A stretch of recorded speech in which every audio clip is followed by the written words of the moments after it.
Welcome to r/ProRevenge. This is a story of someone getting back at someone with ProRevenge after being wronged. Thank you guys for subscribing to the channel and for your support in the comments. And today's story is, power-hungry president sucks the joy out of a local artist collective, ends up having to leave town. For background, my older sister, who I'll call Beth, is married to her high school sweetheart, who I'll call Craig. Beth is a pretty laid-back person, but she has one hot-button trigger that causes her to have zero chill. Anyone treating her beloved Craig poorly. Craig is very quiet and kind, just in general a mild-mannered, good-natured guy who's not great at standing up for himself, so he often attracts bad actors who view him as an easy mark, and because he always assumes that other people have good intentions, he's not great at realizing when he's being mistreated. Beth is usually pretty relaxed about things, but she will basically turn into a howling, vengeance-seeking banshee if anyone takes advantage of Craig. Which brings us to 2 to 3 years ago. Craig works a white-collar job remotely, but he's an amateur artist and craftsman as a hobby. He does wood carving, a little bit of light metalwork and 2D art, mainly pencil sketches and pen and ink illustrations. He joined an artist collective / makerspace, where he could work on these hobbies around like-minded people, and he absolutely loved it. Whenever I hung out with him and Beth around this time, Craig would excitedly talk about the space and his projects there with infectious enthusiasm. His eyes were practically beaming out of his head whenever it came up.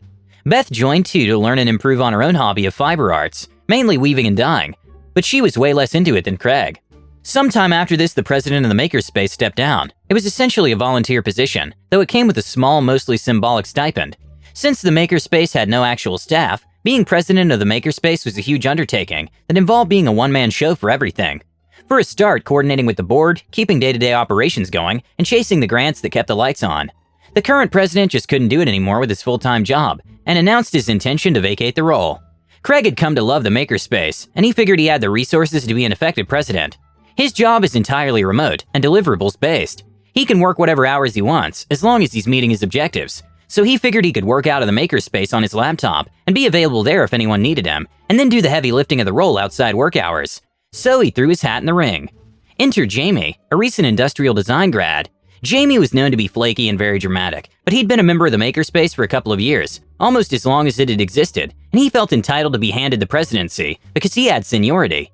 He lost his D-mind when he heard that Craig had the audacity to go for the same role, and complained to several members about how Craig was massively overstepping.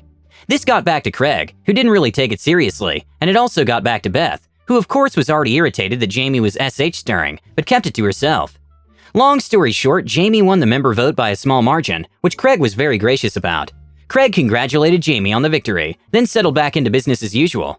Jamie was not so gracious. He was enraged that Craig had gotten so many votes, and made it known to everyone that he was trying to figure out who had voted for Craig, and that they would pay. Many of the members who had voted for Jamie passively, because he'd been around forever, and they didn't really know Craig, were shocked by this behavior, and started privately expressing regret to each other. But it gets worse. The makerspace had always offered members the perks of sponsoring workshops, meetups, and classes that anyone, members or non-members, could attend. All you had to do was sign up for the space on a first-come, first-served basis, and kick up 20% of any profits to the makerspace if you charged a fee. Jamie started preemptively canceling classes and workshops sponsored by anyone on his SH list by blocking off all available reservations during the regular times certain classes would be held. So Craig had traditionally sponsored a popular casting workshop on Wednesday evenings, and suddenly all Wednesday evenings were booked solid before the sign-up sheet was even available. He tried switching to Thursday, but after just one rescheduled workshop, suddenly Thursday evenings were out too.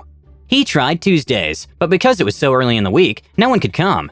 Craig was bummed, but was still too good-natured to realize Jamie was intentionally sabotaging him out of spite, despite a righteously angry Beth trying to paint the picture for him of what was going on. Beth was peeved, but she wasn't banshee peeved yet. Not until Jamie selectively told the people on his SH list that members' fees were going up by almost double. He presented this as a makerspace-wide policy, but he made one crucial error. Somehow Jamie never picked up on Craig and Beth being married, probably because he was never around both of them at the same time. So Beth flew under his radar, and he didn't raise her member fees, just Craig's and some of Craig's known friends, which confirmed to her that he was intentionally retaliating against Craig. At this point, Beth had steam coming out of her ears and went to go talk to the board, since they have the power to cite or even throw out the president. They were uneasy about what she had told them, but they said the president was technically allowed to set member fees, and they'd keep an eye on things. Beth didn't really believe the board that they'd be keeping an eye on things, because Jamie was already dropping the ball all over the place, and the board wasn't making a peep over it. He wanted to be president because of the prestige, but he was never willing to do the work, so he just didn't do it, and things were falling apart. The makerspace was getting late notices on unpaid bills, Basic maintenance of the space wasn't getting done, materials weren't being restocked as they ran out, and the record keeping was non-existent. It got so bad that the previous president, who had stepped down because he couldn't handle the time commitment anymore, who'd run the makerspace from its inception, quit as a member altogether because he was so saddened and disgusted by how bad things had gotten. He'd put his blood, sweat, and tears into this place and stepped down from a role he treasured because he believed it was in the best interest of the organization, and now he had to watch Jamie run this place he loved into the ground out of sheer laziness. Craig was also losing his excitement over the makerspace because he no longer had the space or resources to do the things he enjoyed there. Beth at this point had gone from furiously angry to strategically angry. Suspecting that Jamie was being shady in more ways than one, she spent a few days being friendly to Jamie and sucking up to him, and then sprung on him the offer to help with the organization's bookkeeping and records. Still not realizing that she was Craig's wife, but knowing that she worked as a project manager in her day job, Jamie saw a chance to get some skilled work done at zero effort to himself, and he happily agreed, and gave her access to the Makerspace Google Sheets. Not the most high-tech operation. For a little while, Beth bided her time, bringing the financial accounts up to date and continuing to be diabolically friendly to Jamie. After a while of this, she calmly pulled together 6 copies of documents comparing the official organizational income that Jamie was reporting to her with the actual income, which Jamie was completely unaware she was tracking. These documents proved that Jamie was not only skimming money off the top of class and workshop fees, but was actively stealing money from the grants the Makerspace was receiving, which is highly illegal. Beth gave the 6 board members her impeccably compiled proof of what was happening. Almost immediately, the board fired Jamie and issued a lifetime ban from the Makerspace. They were afraid of losing their grants if news came out about the gross misappropriation, so they didn't report Jamie to the authorities, but instead gave him 48 hours to return the stolen funds, the implication being that they would report him if he didn't. He panicked and complied, selling his car quickly to do it and scrounging up the difference in a ton of quick loans from friends, many of whom were Makerspace members, not aware of what was going on. No, he never paid them back. He's now persona non grata with all of his former friends, and while he still has a clean criminal record, word traveled pretty far in the local artist community, which means he was blacklisted from most of the industrial design jobs in the area and couldn't use his degree if he wanted to stay in town. As far as Beth and Craig knew, he moved away about 6 months after all this went down, but they haven't kept up with him and don't know where he is. The Makerspace board realized their setup was bad, so instead of a single president, they restructured to have a panel of volunteer officers running the operation. Craig is one of them and has happily thrown himself back into woodworking and metal casting. Beth still helps out with the books. Okay, so revisiting these events in this post got me curious about Jamie, so I did some internet sleuthing to see where he is now. He lives in Austin, and he's still working in the food service industry for the same chain he worked at throughout college. Based on the info I've been able to find, it looks like aside from an unpaid internship he did right before he took over the Makerspace, he's never worked a job that used his degree. So there's that.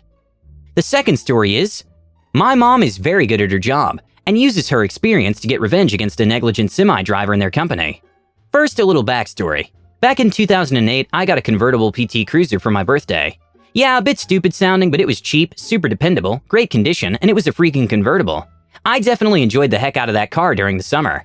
My family did too, which is where the start of this story comes into play.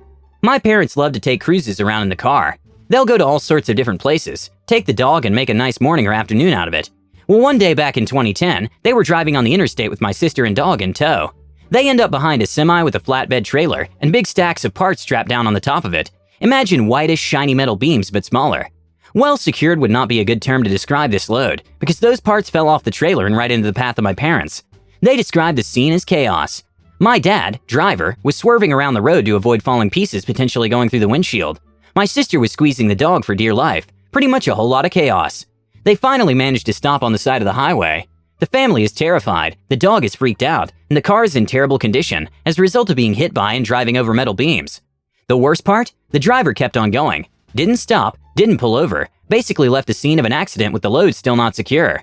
Here's where the ProRevenge comes in, and I mean ProRevenge. You see, my mom is a buyer. A buyer is the one responsible for coordinating prices and purchases of materials for manufacturing and construction companies. Cool fact about my mom, she's very good at this and has a lot of experience when it comes to part identification. And wouldn't you know, there were parts all over the highway. So she, my dad, and my sister all go around collecting the metal pieces that had fallen off the trailer. She then proceeds to go home and uses her work experience to track down exactly where these parts came from. Keep in mind that the only thing she had to go off of was a random string of numbers on each part she retrieved. Not exactly easy for the average person, and it took her about a week to finally get to the end result of the research. Using only that information, as well as all the knowledge and experience she's gained over the years from being a buyer, She not only identified the company who produced the parts, she could also identify where they were produced, the driver of the semi, as well as the destination of the parts. She contacted the manufacturer and threatened to press charges for what had happened. Since my mom had all of the evidence, the parts were definitely for commercial usage and shouldn't be in the hands of some mom 150 miles away from the part's destination, as well as the vehicle damage to prove what happened. The manufacturer was forced to pay out to fully repair the car, $5,000 in total. Needless to say, the semi-driver was also fired for negligence. And the last story is, boss screwed me, revenge rerouted my life.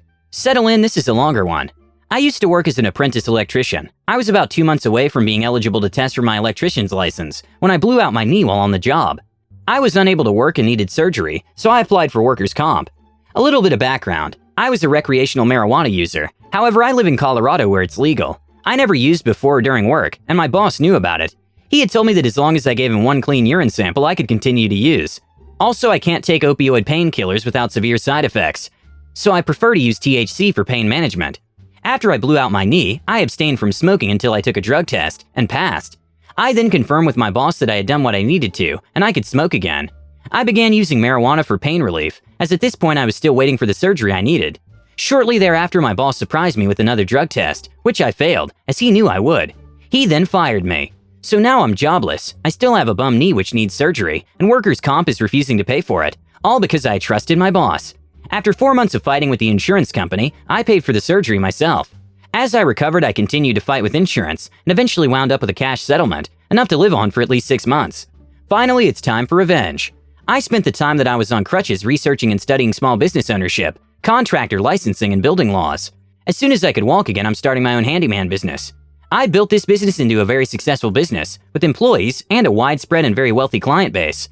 2 years after my boss made the mistake of lying to me, I regularly steal small jobs out from under him, and I'm often able to convince my clients to hire his competitor for the jobs that I'm unable to do. While I'm not running him into the ground, I know that I've taken a non-trivial amount of his business from him. Thank you for watching the video to the end. Have a good one.